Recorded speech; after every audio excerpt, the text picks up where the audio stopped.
২০২৪ সালের ছাত্র জনতার গণ অভ্যুত্থানের ঐতিহাসিক দলিল রক্ষায় লাল দেয়ালের গণভবনকে রূপান্তর করা হয়েছে জুলাই গণ অভ্যুত্থান স্মৃতি জাদুঘরে।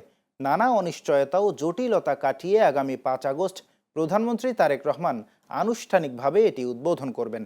জাদুঘরটিতে খুন, গুম, অন্যায়ের নিদর্শন সহ শহীদ ও আহতদের পোশাক, আন্দোলনের ব্যানার ও স্মারক সংরক্ষণ করা হয়েছে। জুলাই গণঅভ্যুত্থান স্মৃতি জাদুঘরের সভাপতির দায়িত্ব পালনকারী সংস্কৃতি মন্ত্রী নিতাই রায়চৌধুরী জানান, ভবিষ্যৎ শাসকদের জন্য এটি একটি শিক্ষণীয় স্মারক হিসেবে কাজ করবে, যা মনে করিয়ে দেবে যে ক্ষমতার মূল উৎস জনগণ। নির্মাণে দুর্নীতির অভিযোগের বিষয়ে সুনির্দিষ্ট প্রমাণ থাকলে আইন ব্যবস্থার আশ্বাসও দেন তিনি।